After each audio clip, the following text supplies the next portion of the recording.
Hello, Okay. everyone. I hope you all are doing very well. A very warm welcome to all of you in today's live session. Manoshala aims to democratize preventive mental health care solution, which not only focuses on clinical therapy but also focuses on alternative therapy. Today, I Tamanna Rajpal will be hosting live session. I work with Manoshala as a child psychologist and I deal with behavioral issues of the kids. There have been times when we have doubted ourselves, have been in that phase of the life where we always think why this is difficult, why can't I focus on things, or why I'm not being that confident enough to take that step. And we get anxious, take a lot of stress. But in the end of the day, we all know that that is not good for us. So come on, let's understand from an expert about self-doubt and self-acceptance. Today's expert is Gurpreet Singh. He is a certified life coach and also certified in counseling skills. He is an author, meditator, and a guide and a guiding also guidance also, and he also gives guidance.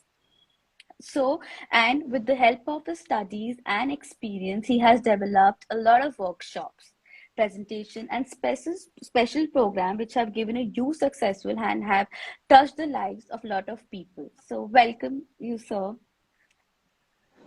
Thank you so much, Tamanna and Manoshala. Thank you so much. So, a very important thing which I think we all have been facing from past 3 years when this COVID happened, pandemic happened, and some of us did lost our job, some of us still working to get a job, and we sometimes doubt ourselves that okay, why we are not getting a job or why this is happening. So, what is exactly self-doubt, and what are the some examples which you can explain to us? Right. Okay. So before understanding self-doubt or self-acceptance or self-criticism, let's just focus on the word self. Okay, self. What is self? Okay. So for me, okay, what is my in my knowledge, my identity of me is self. Okay. For Tamanna, what she knows about herself is herself. Okay. Now, when you go more deeper into this, your name was provided by someone from your family. Okay, I did not have my name as Gurpreet when I was born. Okay, someone gave me this name, Gurpreet. Okay, someone told me that this is your mother, this is your father, this is your house, these are your siblings. Okay, so as a human being, when I was born, there was practically no identity of me. Okay, people gave me an identity. Okay, now I started to recognize myself with this identity. Okay, my mom, dad, I am their son, I am their daughter, I am a part of an organization, I am a part of a school, I am a part of a friend group, friend circle, and I belong to that group. Okay, the feeling of belongingness gave me an identity, gave me an identity. So I, for us, identity is, you said you work at Manoshala. Okay, you are a child psychologist there. This has become your identity. Okay, but this identity is dependent on whom? On Manoshala. Okay, you are a child psychologist with Manoshala. Okay, you identify yourself with Manoshala. I identify myself with another organization, or I identify myself as someone's husband, as someone's wife, as someone's sister, brother, and so on. Okay, the self is a derived self. The main thing to know here is that the self is not yours.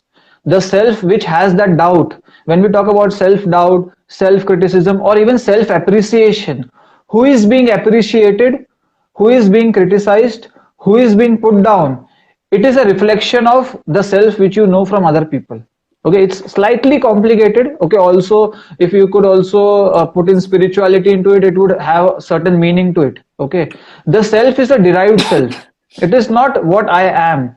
So what I know that I am from other people, and when those other people they question me about my potential, or maybe there is a COVID-19 happening and I get challenged that will I be able to overcome the stress or no, the question mark is on the self which is not my own identity, it is a derived self. Okay, now when I know that what is self, okay, you told me give me some examples of what is self doubt. Self doubt, okay, first is you are doubting a part of you which is practically, first of all, non-existent. Okay, very complicated. It is non-existent. First of all, it's non-existent. Okay, the existence is a reflection of other people which you see. Okay, and you believe this is me. My mom told me I am a son of her and I need to be a son like this. I need to be a employee like this. I need to be a brother like this. I need to be a friend like this. So I am, you could say, functioning out of other people's expectations. Number one thing, okay. The major reason of I thinking that I am a failure is not because I fail for myself, because I fail for others. I fail to make other people happy. I fail to make other people proud. I fail to bring smile on other people's face. I fail to prove something to other people. So all of my displeasure, all of my overthinking, all of my internalization of these feelings is coming from expectation of the other people, not mine. Mostly we are in this trap. So self doubt is a doubt about I am not giving what I should give to the other person. I am not performing at that level that I should perform. So that doubt is being added on to yourself, which is no longer is not a part of you. Yourself right now with you is what other people want from you. Okay, I don't know if I could make this clear, but it's slightly a complex thing to even you could say talk about. Okay. So, is self-doubt very common in people, or like, what are your views on that? See, now again, if you compare yourself now, okay, I'm 33, you must be 26, 27, and the Tamanna who was 4 years or 5 years of age, and the Gurpreet who was 5 years of age. If you compare, there is a 360-degree change. If you see, I was not like this 10 years from before, or I was not overthinking 20 years from now. I was not so much under stress. So you would say because I was a kid, because I had no responsibility on. But if you see, as okay, as a kid, some technical problem. As a kid, I am expected to do certain things, and when I do not do it in a particular manner, my parents, they give me a feedback. Children, if you see very small children, they will do certain things, they will do certain funny things, they will do certain things, they will look at their parents for approval. Okay, that need for approval, it comes from your childhood. So now if the parents start judging their children, they do not give approval, they do not give positive regard, they do not accept them wholly unconditionally, they criticize them. Okay, maybe they also blame them for some things, or maybe they get beating, or they get, you could say, reprimanded for this. Now this adds a question mark in you that did I do something wrong? Was I a failure? There is an element of guilt attached to that. Okay, I did an error. Okay, now what happens is that it's like modeling. It's like modeling clay. You model children in the childhood. So slowly and steadily, when you grow up, you have that deep fear within you that if you do something wrong, then people will not behave in a favorable manner. People will not like you. People will reprimand you. People will criticize you. People will not accept you. People will be not happy of you. People will be not proud of you. Now this is coming from parents. Why this is having such a big impact on children is that because a factory which produces a certain product, and the product gets rejected by the same factory owner, it's a very difficult thing to accept. Similarly with children, parents create children, okay, parents create babies, and not getting the approval, the stamp of your creator, of your biological creator, has a very huge impact, because the self is being created by the surroundings, by parenting, by people around them. Now when this person grows up, because this self doubt, self criticism, self blame is, you could say, is a classic symptom of a lot of people. You would say 90% of the people which would have something in the childhood, Oh, which would have something in the, you talk to them, you go probing with their issues, you go in their past, you will find something in the childhood. Either it will be bullying, either it will be some childhood trauma, either it would be neglect from parents, anything, something. oh, Why that question mark was put in their childhood. Now when they grow up, what happens is that they come with that question mark. Their own factory disowned them, not accepted them. Now they have this need of validation from other people. There is a void, there is an emptiness, there is like an empty piece missing in the puzzle. Now they go on pleasing people.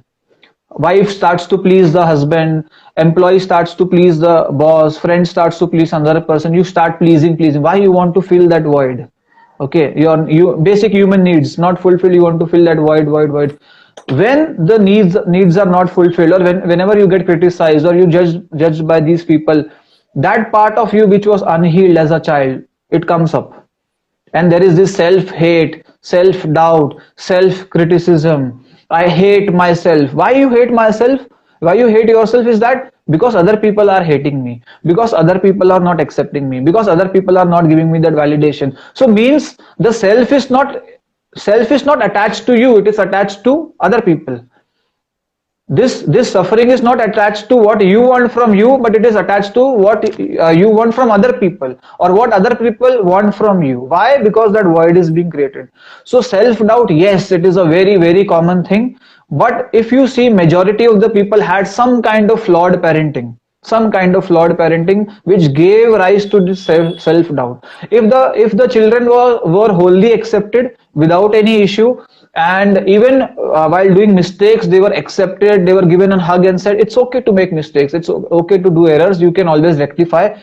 That acceptance gave them a platform in the future, that even my mistakes as an adult would be resolved, or people would accept me, that question mark would not arise.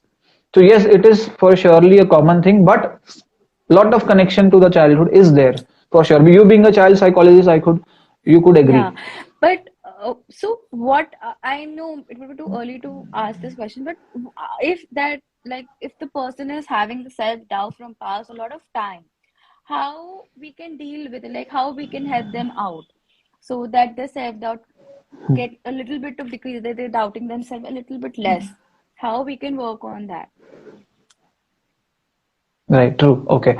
So now, two aspects to this, two aspects. Okay. One is that if we go the psychology route is that because of that neglect in the childhood, there are so many cognitive distortions among that person. Okay. Lot of thinking errors, lot of black and white thinking, lot of overgeneralization, lot of magnification, everything is there. So one by one, through maybe a cognitive behavioral therapy, or maybe with the help of psychologists like you, therapists like you, this can be dealt with the psychology route. Okay, and I think this is the ideal route also. Okay, second is, I also have one more route, that is spirituality. Okay, now spirituality, because there are a lot of atheists these days who do not believe in maybe god or whatever, maybe they believe in the universe or creator or certain force energy, okay, which brought them here. They believe in something but not god. So if you look at other aspect of this, okay, there is one more aspect of this, that is karma. Then there is one more aspect to this, that is that your life is a dream. Okay, one more aspect is that whatever happened with your life is a dream. One more aspect to this is that you don't require human validation. Okay, human beings are no one to put a stamp on you and say that you are right, you are good, you are bad, even if they are your parents. Okay, spirituality says that you are already self-approved, pre-approved by the creator and sent. Okay, you are self-sufficient, you don't require anything from outside.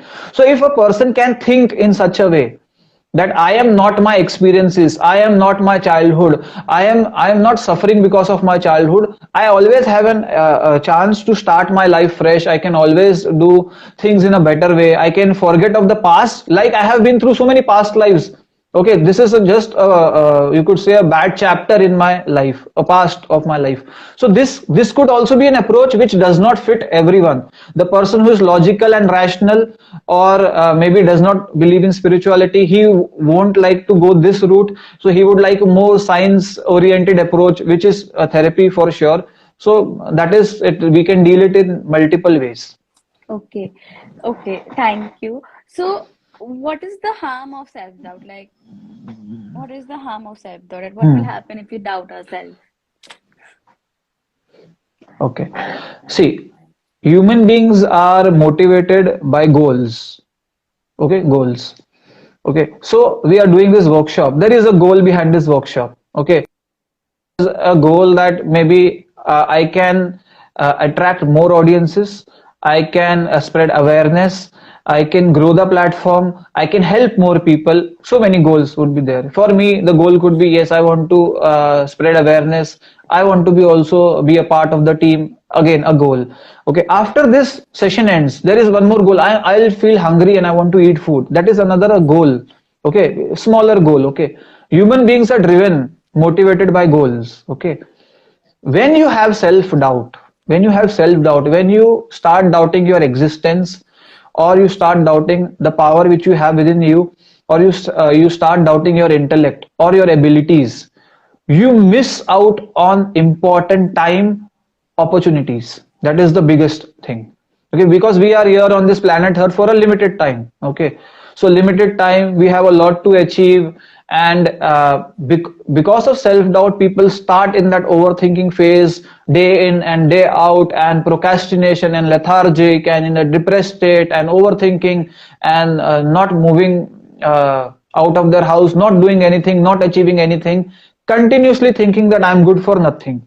So they are wasting, and they are getting rid of that important time, that cream time which they have. And opportunities also, sometimes the time could come again, but opportunities do not come every now and then. So you have an opportunity in a time, it's a good combination. Self doubt is stopping you from being your true potential, your greatest potential, the best possible you can ever be in your life. It is stopping you. You think that self doubt. So, see, I'll also tell you one more thing. Some people believe in gut feeling, inner voice. Okay, my sixth sense or seventh sense, whatever. They feel that whatever feelings they get from inside, okay, whatever feelings they get from inside is a gut feeling. So whenever they are trying to maybe do a paragliding, and there is something from inside which says, don't do it, stop it, they feel, okay, my gut feeling said me that don't do it, it is saving me. Now there are two things. One is your gut feeling, second is your inner critic. Inner critic is that person. It's like gut feeling is, you could say, an whitish angelic figure with an halo on the head. And inner critic is like a devilish kind of thing, black colored with horns on the head, okay, which tells you don't do it, not good for you, you are bad, all of these things. And that angelic things tells you you could do it, you can do it, motivating. Okay, now we get confused. Whenever we get an insight from inside, we get confused. Who was this to stop me? So one easy way to recognize, is it your gut feeling or is it that inner critic, that devilish figure which is stopping you, is that just see if that person is just stopping you from doing some things, or is also giving you a valid reason, logical and rational reason with a proof. If there is a feeling from inside that don't jump from this cliff, people have died in the past, so many people have died, lost their lives, that is a proof. Okay, that is logic, that is rational. So that could be gut feeling. But if out of logic, out of context, out of any proof, it's just telling you don't do it, you are a failure, you cannot achieve it, you will always fail, then you have to question that feeling. When you question, it becomes powerless and it disappears. And what remains is that angelic figure, then it will guide you what you should do. So self-doubt, as you asked, will always take away opportunities from you. Always, it will take away opportunities and important time from you. Okay, so like comparing ourselves can also create self-doubt. Like where, for example, we are comparing ourselves with others. Okay, why that person is like, for example, a personality development thing. Like why that person is so confident enough, she or he is so good, how the way they carry themselves, etc. So then also we are doubting ourselves. So what are the ways that we can stop that comparison in our mind? Because Hmm. somewhere we also know that we were taught that thing, because school में comparing होती थी, घर पे compare किया जाता था, अरे फलाने के बच्चे को देखो उसने इतना स्कोर किया, और XYZ स्कूल में टीचर्स compare करते थे, why can't you be like that child, etc, etc. So how we can control, because when we are learning it from initially बचपन से, तो how we can help it out, like how we can deal with up then. Okay, very nice and relevant question. Okay, so mango and an apple were having a conversation. Okay, and mango says to apple that you are so nice. People respect you so much. People generally say that an apple a day So keeps the doctor yeah. away, and people respect you so much, and you are always found in you could say hospitals and everywhere, and people cherish eating you. they like you so much, and I'm so bad that people who can't eat sweet, who have diabetes, okay, they can never have me. I'm so unworthy. Okay. Now the apple replies that people only remember me when they are sick. They never want to eat me except when they are sick. They always think of you. They are constantly thinking about you. They always have dreams about you. They want to have amras. They want to have ampuri. They want to have so many varieties of you. I am jealous of you. Okay. Now, okay, when we look at these two things, now I'll also come to a deeper level of comparison. Apple and a mango, two different fruits from two different trees, from two different regions, from different types of soils used to plant them, different types of watering, different types of fertilizer, different types of climate, different months of you could say harvesting, everything different. And the taste is different, taste is unique, everything is unique. Okay. Okay, human beings are like these trees. Okay, we were born in a separate different family, okay, with different set of parents, different upbringing, different opportunities, different strengths, different weaknesses, different adversities. So much of things we went through, so much of things, whatever we are today is because of last 25, 30 years of mess or whatever you got experiences of life, so many things, and we are the byproduct of all our past. Now just think your unique journey, okay, your unique roller coaster journey, you compare it with some other person, just compare it with other person. Isn't it demeaning to the very basic purpose of your existence? First of all, you were fortunate enough to have such a roller coaster journey, and right now you are still surviving a very big feat to achieve, that you have achieved, and then you compare yourself with some xyz person, that why is he ahead of me? It means that some person running a particular race, another person running a particular race, comparing both with each other, not even the same race, different goals, different hurdles, different time frame, everything is different, everything is different. The comparison part should only come when it's a race, like one starting point, one ending point, same time, same age group, everything same, all the same rules. Okay, then it's a race. Life is not a race. Life is an individual journey. So now suppose I come to not apples and mangoes, I come to apple with an apple and mango with a mango. Even an apple with another apple and mango with another mango from the same tree will have the different taste, different size, different color. Some will be sweet, some will be sour. Even a person born to the same family member, you could say same parents, brothers, co-joined twins also.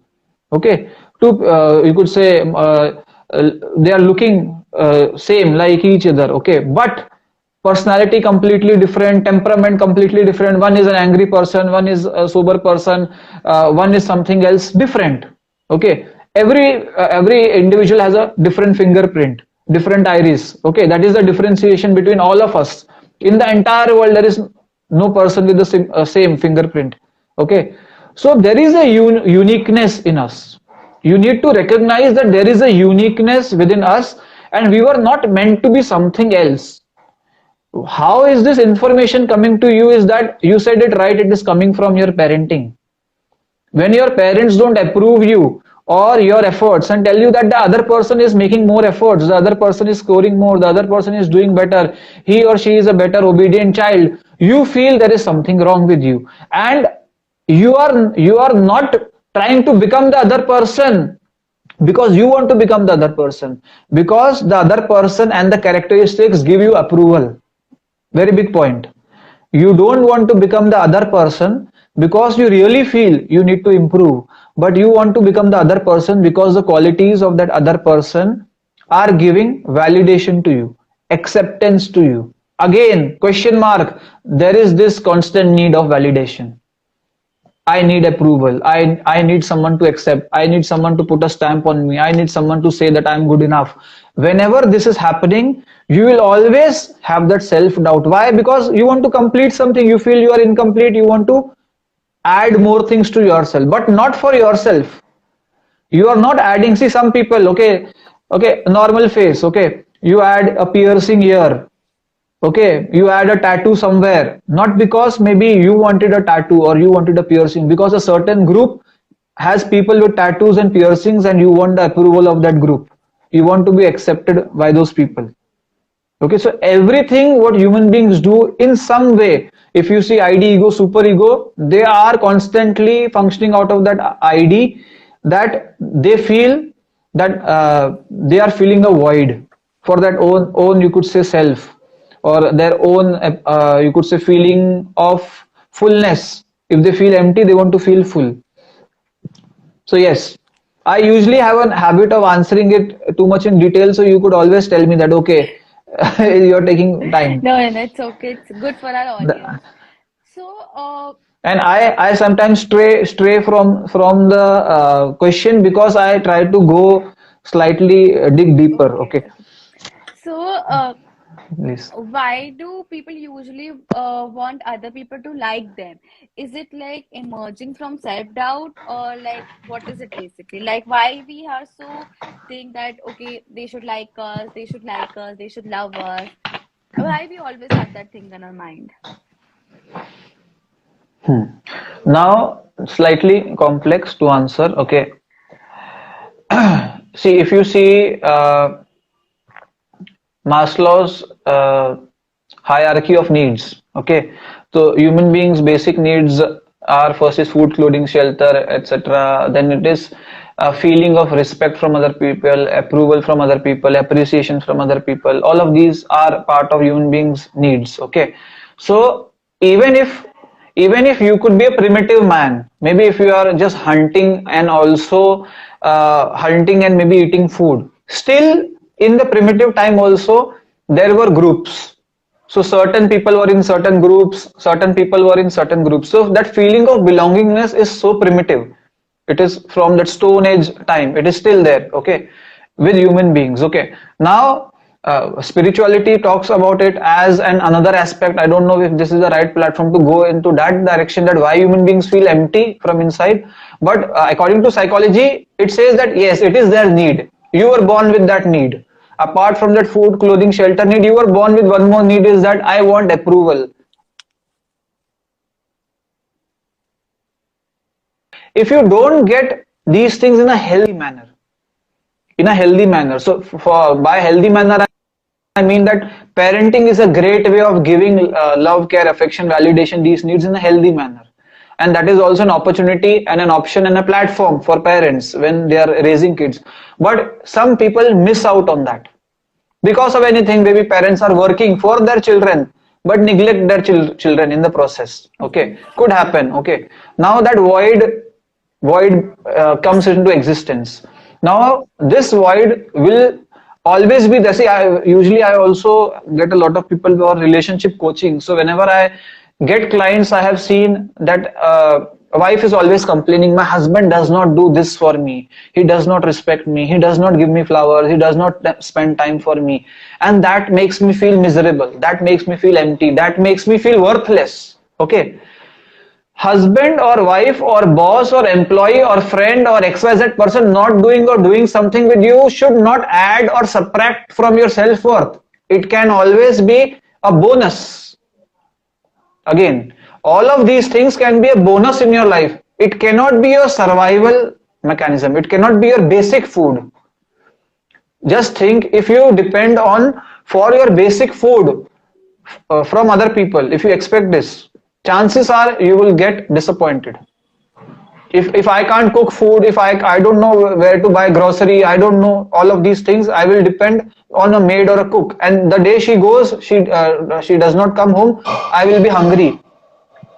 Okay, so wife giving me flowers or spending time with me or giving me validation, or husband doing something for me can be like, oh, jackpot, bonus, incentive, है ना? It can be like that, but it cannot be.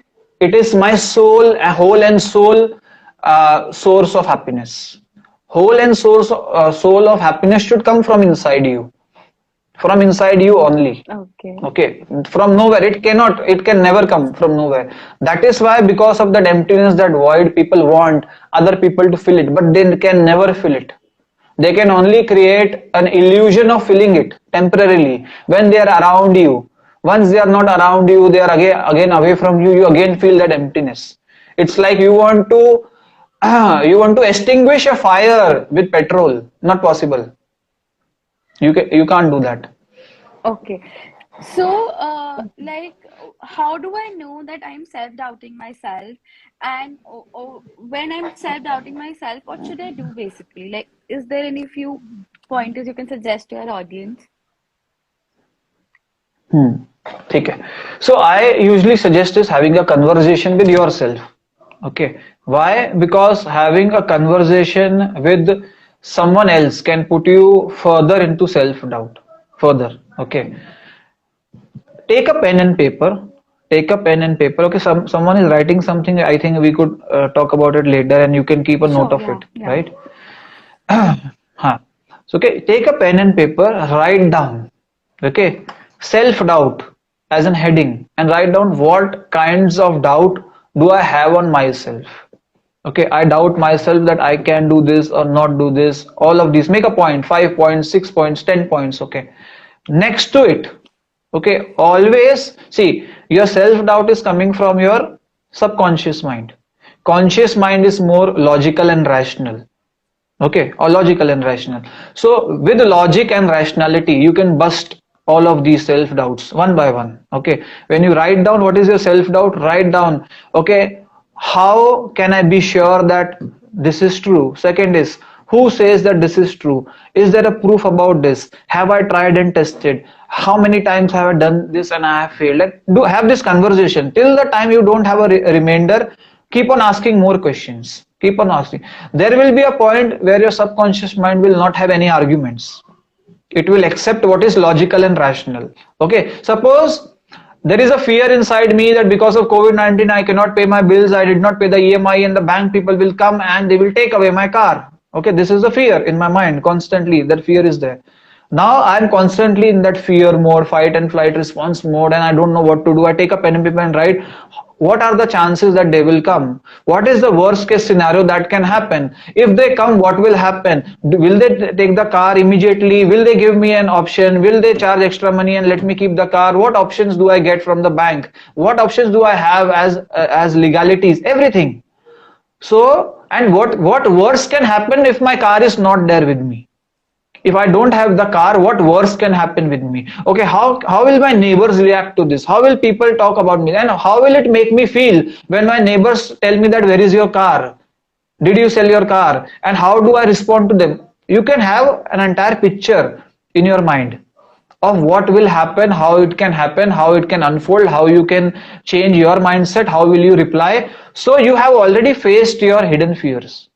You are not in anticipation mode that when things will happen, then how I will face. On that pen and paper, you have already faced this and you are prepared. Now it is not haunting you so much. It's like, okay, I accept. Because this session is about self acceptance also. Acceptance. Acceptance does not mean that you approve of whatever is happening. Suppose something wrong is happening with you, someone is cheating you, someone is doing something wrong with you. You are not accepting that whatever the person is doing or whatever you are doing is right. No, acceptance means having an overview of the situation. Like you are a CCTV camera and you are looking at the situation like a spectator. Okay, you are not fighting the circumstance. You are not fighting the situation. You are accepting that yes, this situation exists. Yes, my wife cheated on me. Yes, my husband has an affair. Yes, I suffered loss in my business. Yes, I am at this level with my career. Yes, that is acceptance. Not judging the situation. Right, wrong, ethical, logical, moral, nothing. Just seeing the situation. That is the first step. That is the first step towards having or clearing your self doubt. Till the time you don't look at the situation as how it is. Okay, thank you so much. So, what is the thin line between self-doubt and how we can give 100%? Like, not giving 100%, is it fine? Very, very, very, again, nice question. Okay. Now, what is 100%? First of all? Okay, let's look at what is 100%. Is 100% what your neighbor gave is 100% what your relative gives, is 100% what so-called post on the social media says, or is 100% someone from your family or relative is saying that this is 100%, or is 100% a certain cutoff of marks which has been for around for certain years. Okay, what is that norm, what is that norm, what is that ideal figure, and from where is it coming, and who is creating that ideal figure? Okay, suppose if the cutoff for an engineering student is 99.6 and it has been 99.6 from last 4 years, everyone who gets 98.4 or 98.3 will be thinking of themselves as failure. Will be, because that ideals are set in such a manner that if you don't reach anywhere near it, you will feel that you have completely messed up. So to clear out that thin line between that self-doubt and self-acceptance, it is important to know that what rules were broken, what ideals were broken, who created those ideals, who created those morals, who created those ethics, who created those do's and don'ts, who. Okay, and ultimately there will be a human being behind it. There will be a human being, and you know, human being, to err is human. We know what to err is human. Human beings are full of errors, human beings are full of mistakes, human beings do trial and errors. So another human being who was not perfect, who is a trial and error human being, does something, and you just accept what that person says. It's like you makes anyone, you just follow anyone's commandment, or you make someone your boss, है ना? A person who is at your same level, you make it a boss. It is like a student making another student their teacher. Okay, so again, human beings, whatever they do, can always be modified, can always be made better, can always be upgraded. There is nothing as such what human beings have done and they can call it that this is absolute, this is the thing, this is what I know. Even science says there are so many species of birds, animals, reptiles, all this, and it's, they don't claim a certain amount of figure. They say we are still finding it out, we are still finding. There are laws, they say yes, these laws can be changed, these laws can be modified, these laws can be upgraded, there can be certain changes. So everything is dynamic, nothing is static. So whatever human beings are telling you, and whenever you have this doubt that I have done something which was not to be done, you have to question who says that it should not be done. Only the only factor is that if it is not coming under the criminal purview. Okay, because we are living in a constitution, and if it comes under a crime thing, okay, so we have to abide by the constitution, and whatever is a crime is a crime. But again, if you know certain things which are crime in India are maybe not a crime in another countries. So again, crime is also subjective. If you see, crime is also subjective. So nothing is absolute, everything is relative. So if everything is relative, why should I worry about not doing something the right way? Because the right way does not exist. Because the right way is dynamic. The right way is not a certain point. The right way keeps on changing. Maybe I can introduce the right way. Instead of doing it the right way of the other person, why can't I introduce what is the right way for me? Okay, thank you. So, is self-good also for us? Self Is self-doubt again. good for us? Okay. Now self-doubt is good when it is coming from that logical inner voice. Why? Because it is your survival mechanism. Okay, I have self-doubt for sure. Gurpreet has his self-doubt. I can't put my hand in fire. That is my self-doubt. I don't want to clear this self-doubt. I want to live with this doubt all my life. Why? Because it's saving me. Whenever you do something and you get this thought that don't do this, you know, when we talk about super ego, okay, do's and don'ts, don't do this, this is wrong. Okay, and that moment, that self-doubt can save you from disaster also. But recognizing what is a self-doubt and what is that thing which is stopping you from the right and wrong thing. One is judging you one is putting you down, the other is giving you logical reasons why not to do this. Everyone knows fire will burn you. So there is no rocket science needed to go into that depth. Okay, let me try. Maybe fire will not burn me because I have that potential. Okay, let's try. No, I don't want to try. So it can be helpful if it gives you logic and rational direction. Then yes. Okay, okay. So I would come to the last question. That is there any way that we can overcome self-doubt, like completely overcome the self-doubt, and any long-term solutions for self-doubts? Okay, long-term solution is a very boring solution not accepted by a lot of people, and that is spirituality. है ना? I tell you this thing that people, frankly, people should go to a psychologist, to a therapist to get to a certain point where they realize what their problem was. Even they should go to a psychiatrist also when their issues are too much to handle, even for a psychologist. Yes, all the protocols should be followed with respect to treatment and psychological issues and depression and everything. Therapy with medications wherever it is needed. Now, long term, you could say solution is always a preventive solution. Okay, so corrective solution is through therapy and medications and whatever is the protocol. But preventive solution, I would say, is that try understanding what is self, who is self. Okay, who are you doubting? What is that potential of that self? Are you thinking of that self as something too small? And how great is that self? What is what are the qualities of that self? Through spirituality, when you try to learn, and everyone in their lifetime, in this or future lifetimes, if it exists, they will have to go through this process of spirituality for sure. And why and when does this happen? When you get disappointed in all spheres of your life, from all people, from all human beings, in a certain way, then there is an inner calling. Let's try something, from inside. So I think spirituality, connecting to your true self. I'm not talking about religion here, because see, religion slowly it is losing its credibility, because of certain people. And but people do vouch for spirituality. Okay, spirituality. So spirituality will help you recognize that aren't you emphasizing too much on something which is not existing?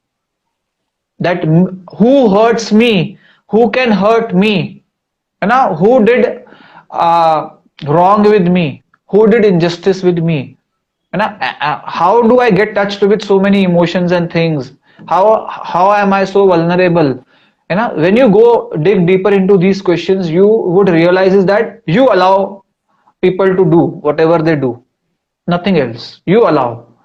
Wherever you seek maybe validation, love, affection, they will come and they will manipulate, they will use you, they will behave in a certain manner, and then you will get disappointed and you will say all my relationships are like this and every time it happens with me, because you attract, you manifest, you subconsciously think that you need to be punished. Subconsciously, when I think I need to be punished, subconsciously, when I think that I need to be shouted at, subconsciously, when I think I'm not good enough, then people will behave with you in a certain way. People will think that you are not good enough. People will give you certain critical response. Why? Because I doubt myself. I don't have belief in myself, and I say, believe in me. Very contradictory. First, I need to have that belief in myself. Then people will follow. I create a product and I don't use that product. Steve Jobs never uses an iPhone and sells an iPhone to everyone. It doesn't make sense. Right? So I have to first, this product which I have, or which I am, I need to first approve of this product. That I like the product, it features. I know it malfunctions sometimes. I know this product will malfunction sometimes. Sometimes there will be a short circuit. Sometimes there will be a not so good performance. I know, but I accept this product, whatever it is, because it is the only thing I have. When no one is there around me, no friends, relatives, no one, and everyone dies also, there is no one, I will be there with myself to take care of myself alone. If I'm alone in a house, I have to go and drink water, so my hands will give me water. Okay, if I am uncomfortable, I will make myself comfortable. If there is no one at all, so if I am of so much of use to myself, why to criticize itself? If I am so much of use to myself, We have to start respecting ourselves because there is no one else. There is just ourselves for ourselves. Okay. Thank you so much. Okay, we did had a question Welcome. which I would want to ask. So he told me valid point. Yes. Could you also share a few tricks and tips on how to deal with this feeling of being constantly validated? And I think that you Hmm. answered. Hmm. So he told me that, but then these are all the possibility. How do we ensure that we focus only on the positive possibility? Hmm. See, okay, again, when we talk about positive and negative, okay, see, now human beings were not born with a manual, like like a product comes with a manual. And there is no creator or God or XYZ person who wrote, Dear Gurpreet, I am sending you in this world. The world will be full of roses, no thorns. People will never hurt you. People will always appreciate you. People will always validate you. People will always hug you, love you, care for you. People will always be so kind to you. There was nothing as such with me. Huh? Never, never. I was never promised such a dream. So why to complain? The first fact is that why to complain when I was not promised all of these things? And I was never promised all of these things. I was just promised a journey, and a journey is bound to have certain hurdles, certain speed breakers, a light failing at some place, some potholes. It will be there. And one point is that I keep complaining, or a government does nothing, and this and that and that. I can do that. Second is that let's go through the journey. What can I do? है ना? Can I wear back support? है ना? Can I upgrade my car? Can I dodge around the potholes? What can I do? Something I have to do. The journey will be like this. So acceptance of the journey. There is, if I keep an ideal life situation for me, that this is an ideal life. All things positives, boss happy, wife happy, children happy, good salary, no health issues. This is an ideal life. It will never Happy. happen. So I have to first break this thing that there is no ideal life. Ideal life is, see, ideal life means you are thinking of that there is always sunshine, always. है ना? So there is no moon, there is no stars. Just try having 3 days constantly just sunlight. You will be fed up. That please moon come back again. If there is moon for 3 days, you will say moon please go back. Let's have some sunlight. So everything is in contrast. In the world, everything is in contrast. So black and white, everything is contrast. So yin and yang. Okay. So if everything is in contrast, you have to accept the contrast of life. When you accept the contrast of life, you will not feel that something different is happening with you, something injustice happening with you, because it is part of life. That contrast is a part of life. Yeah. Okay. So I Yes. thank you so much for joining us and thank you for helping us, telling us what exactly self-doubt, self-acceptance, how should we work on that. Thank you so much. And thank you everyone for Thank joining. you. My pleasure. Thank you.